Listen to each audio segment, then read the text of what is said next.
Hello everyone, welcome back to my YouTube channel. আজি আমি সায়েন্সৰ compartment এক্সামত আহিছোৱা কুৱেশ্যনসমূহ যিবিলাক অতি দৰকাৰী খুবেই প্ৰয়োজন সো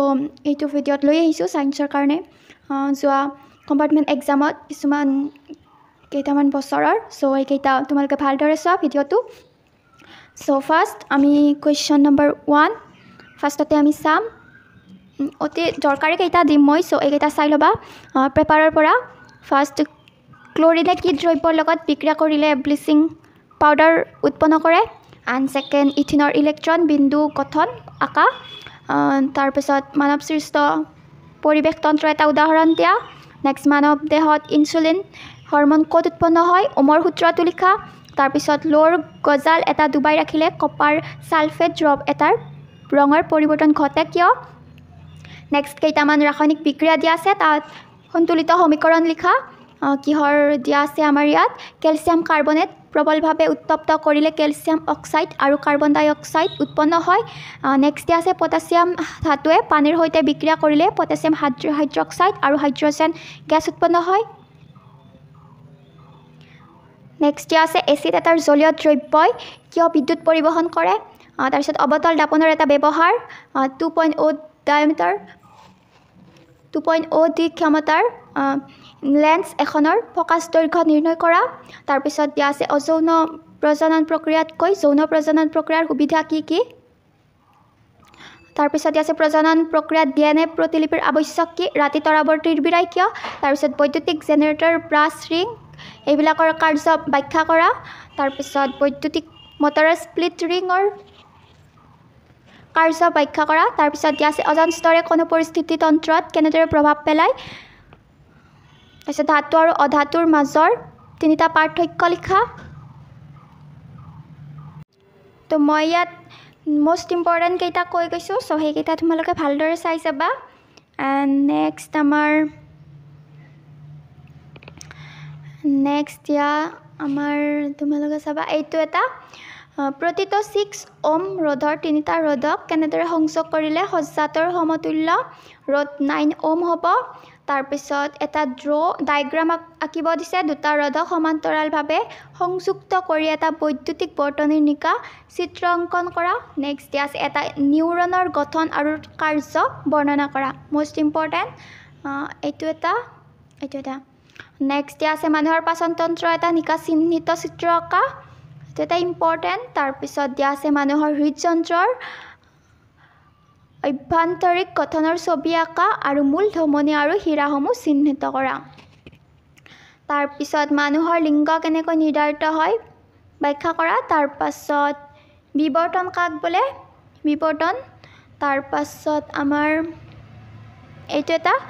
10 চেণ্টিমিটাৰ ফকাছ দৈৰ্ঘ্যৰ কোনো উত্তল লেন্সে ইয়াৰ পৰা 50 চেণ্টিমিটাৰ দূৰত থকা পৰ্দাত 10 চেণ্টিমিটাৰ ওখ প্ৰতিবিম্বৰ সৃষ্টি কৰিছে লক্ষ্য বস্তুৰ অৱস্থান আৰু আকাৰ নিৰ্ণয় কৰা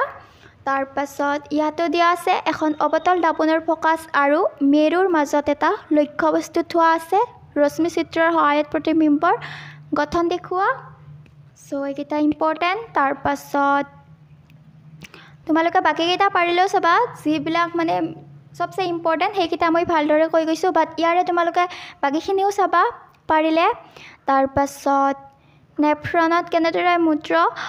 উৎপাদন হয় বৰ্ণনা কৰা তাৰপাছত এইটো এটা পানীত চাবোন দিলে কিয় ফেন উঠে কঠিন পানীত চাবোন দিলে কিয় গেট পৰে অপমাৰ্জক ব্যৱহাৰ কৰি পানী কঠিন হয়নে নহয় পৰীক্ষা কৰিব পাৰিবনে তাৰপিছত কেটিনেশ্যন কাক বোলে সমগণীয় শ্ৰেণী কি উদাহৰণৰ সৈতে লিখা চ' নেক্সট এইটো এটা কুৱেশ্যন ইয়াৰ এটা ডায়েগ্ৰাম দিয়া আছে তাৰ বৰ্তনীটোৰ মুঠ ৰোধ বৰ্তনীটোৰ মাজেৰে যোৱা প্ৰবাহ বৰ্তনীটোৰ বাল্ব আৰু 4 ওম ৰোধকৰ দুই মেৰুৰ মাজত বিভৱভেদ এইবিলাক নিৰ্ণয় কৰিব দিছে চ' এইটো চাবা তাৰ ওপৰত এটা আছে 18 চেণ্টিমিটাৰ ফকাছ দৈৰ্ঘ্যৰ অৱতল দাপন এখনৰ সন্মুখত 27 চেণ্টিমিটাৰ দূৰত্বত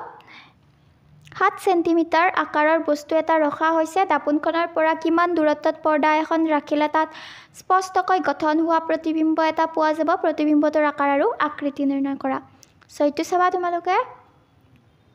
সেইটোও চাবা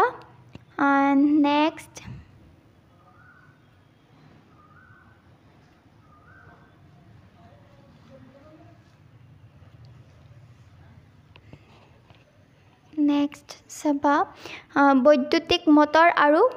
বৈদ্যুতিক জেনেৰেটৰৰ মাজৰ পাৰ্থক্য কি ফ্লেমিঙৰ বাওহতীয়া নিয়মটো লিখা বৈদ্যুতিক মটৰত ফলা আঙুঠিৰ কাম কি তাৰপিছত পৰিস্থিতি তন্ত্ৰৰ উপাদানবোৰ কি এই উপাদানবোৰৰ মাজত কিদৰে সম্বন্ধ বৰ্তি থাকে তাৰপিছত নেক্সট অজন স্তৰে কিদৰে সৃষ্টি হয় অজন স্তৰ কিদৰে সৃষ্টি হয় এই স্তৰটোৰ গুৰুত্ব কি লিখা তাৰপিছত নেক্সট স্বপক্ষী আৰু পৰপক্ষী জীৱ কাক বোলে স্বপক্ষী জীৱৰ পৰিপুষ্টি কিদৰে ঘটে তাৰপিছত মানুহৰ দেহৰ দ্বৈত পৰিবহণ তন্ত্ৰই কিদৰে কাৰ্য কৰে এই তন্ত্ৰৰ প্ৰয়োজনীয়তা কি তাৰপাছত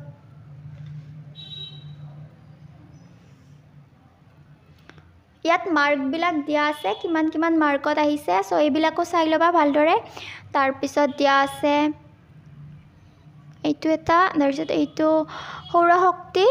ব্যৱহাৰ কৰা দুবিধ আহিলাৰ নাম লিখা সৌৰশক্তি ব্যৱহাৰৰ এটাকৈ সুবিধা আৰু অসুবিধা লিখা মায়'পিয়া কি এইটো ইম্পৰ্টেণ্ট মায়'পিয়া কি ইয়াক কেনেকৈ সংশোধন কৰা হয় তাৰপিছত দিয়া আছে ইলেক্ট্ৰন স্থানান্তৰৰ জৰিয়তে ছডিয়াম ক্লৰাইডৰ গঠন কেনেদৰে হয় লিখা জিংক ছালফেটৰ পৰা কেনেদৰে আহৰণ কৰা হয় সমীকৰণ হ লিখা তাৰপিছত ছডিয়াম ধাতু কেৰাচিন তেলত ডুবাই ৰখা হয় কিয়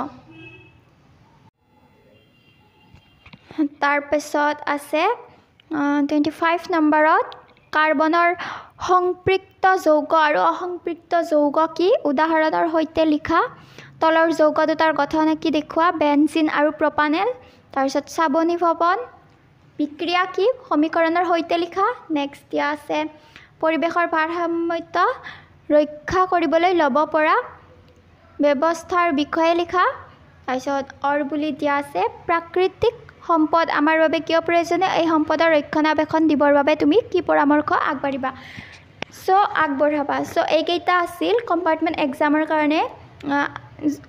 আহিছিল এইকেইটা মষ্ট ইম্পৰ্টেণ্ট তোমালোকে চাই যাবা আৰু এনেধৰণৰ কুৱেশ্যন পাবৰ বাবে মই বাকী ছাবজেক্টৰো দিম পাবৰ বাবে মোৰ চেনেলটো ছাবস্ক্ৰাইব কৰি থৈ দিয়া আন ভিডিঅ'টো চোৱাৰ বাবে থেংক ইউ ছ' মাছ